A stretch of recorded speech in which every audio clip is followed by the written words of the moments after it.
We're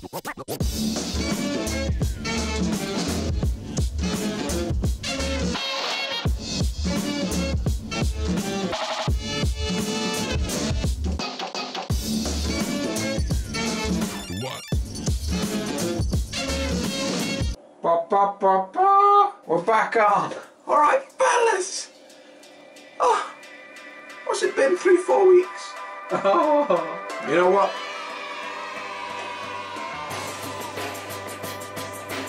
It has been a roughly 3 or 4 weeks since the last video went up, and to cut a long story short, life has well and truly at the minute interrupted flow, and annoyingly it's put me in a bit of a slump with it, because I've been getting stressed out that I've not been able to get inks out at the time, and then because I've been getting stressed out that I've not been making videos, it's been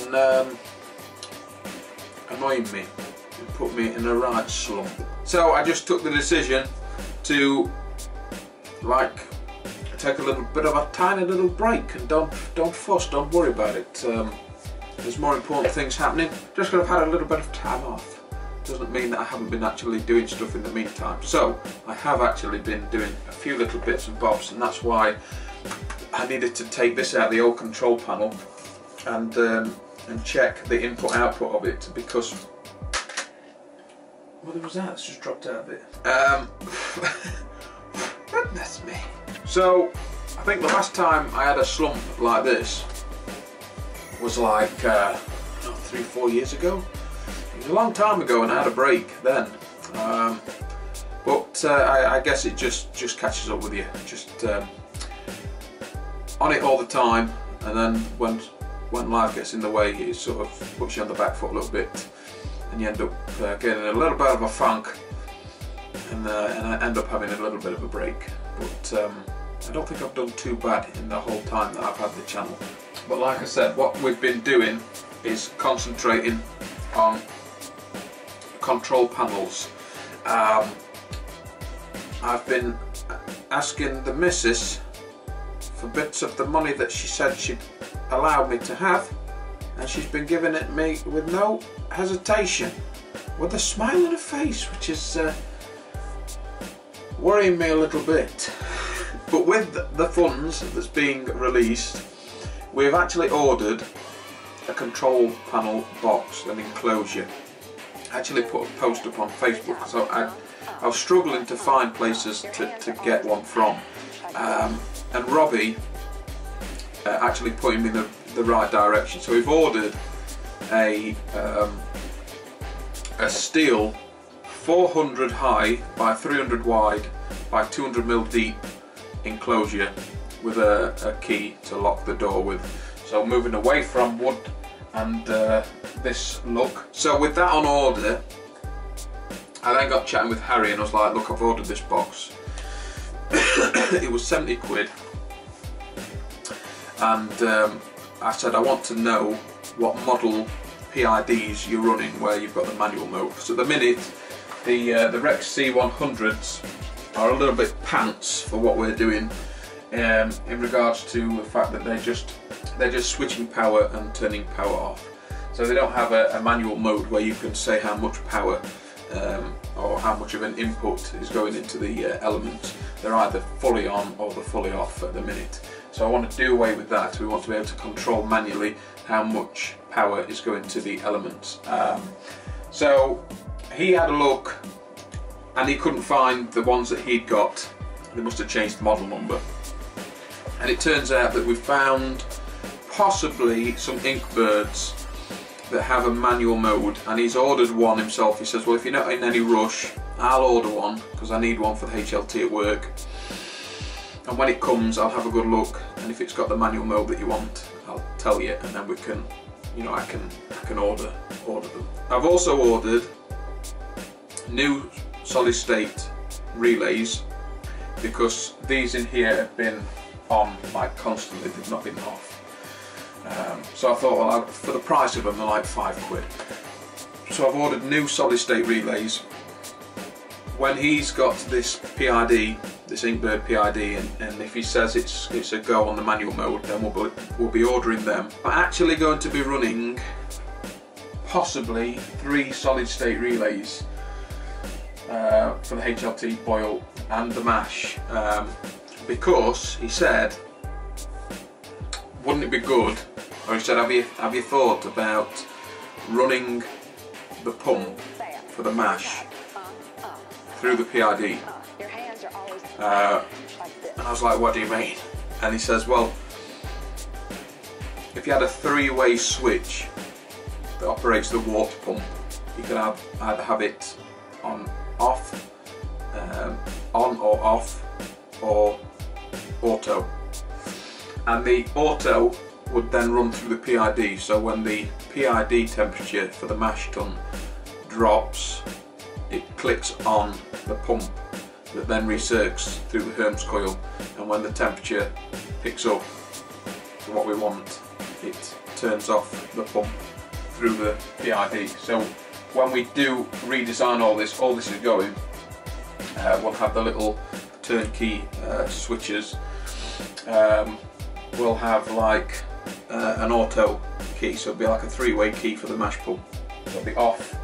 If we just want to have it on running without interfering with the PID, we can, or switch it to auto and let the PID sort of do it itself, turn the pump on and off according to temperature. So we're sort of looking into that.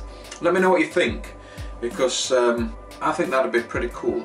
Pretty cool function to have. We can use it if we want to. Having a 3-way switch, we can switch it to automatic and let the PID turn the pump on and off as and when it's required. Or we can just do it ourselves, so the pump's off or it's on. 3-way switch. So that's what we're looking at. I've also started to gather the switch elements as well. The I can't remember what they call them now. The machine panel LED indicator lights or something. So we're going to completely do away with this crappy DIY look and go for something completely proper with the switches, the lights. We're going to have an alarm on there. We're going to have a turn key so that we can turn the power on to the brewing side of the control panel, and then at the bottom of the new control panel I'm going to have the fermentation fridge on it as well. So the fermentation fridge will be on all the time, and then when I turn a key, the brewing side of the panel is operational. So there's a lot coming up. I had a box delivered today of cable. So I've got brown and blue, 1.5mm, 100 meters of each, for wiring up this new control panel, and everything starts to arrive. I've also ordered a heat fin for the top of the new control box, which is the ones I've got at the minute are inside, and the one that I'm going to have for the new control panel is going to be sat on top. I think they're 50mm fins, and it fits the size of the box. Got them coming as well. What else do I need to do? Yeah, I didn't actually film this, and we might look into it in a little bit more detail. But since the last video when the Hermes coil came and everything else, I haven't had time to work on the pots. But I have decided that the Hermes coil that we got from the brew builder is too big. It is too big. I know these can be shortened, but the actual diameter is just a little bit too big. I want something a little bit smaller. So this is going to go back, and then we're going to have to look at sourcing one in the UK that's a little bit smaller than this one. The same with the Whirlpool arm. I still haven't found one that I actually want, especially in the UK. So if you know of anywhere where I can get a stainless steel Hermes coil or Whirlpool arm, leave the links below please, because I'm desperately wanting them. But now I've got some funds coming in, I can start to rattle these parts off, and then hopefully get them fitted pretty damn soon. I've got plastering to do for the dwarf, in the next couple of weekends, so that's the next couple of weekends worth of free time has been stumped. I've got to do him a solid with the plastering. I said I would, and I'm going to do it. Like I said, it's just little things like that that have been getting in the way a little bit from making videos and stuff like that, but it's life, alright? And sometimes you just have to take a breather, not worry about it, and then get back to it when you can.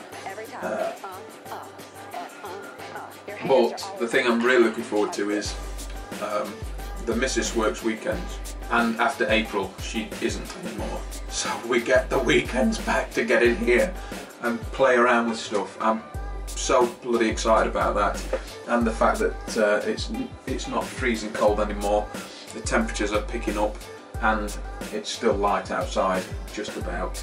So we're going to get the evenings back. We're going to get this show back on the road, I promise. Just want to thank you for being very, very patient. But like I said, a break was needed to recalibrate, concentrate on other things that's happening at the minute.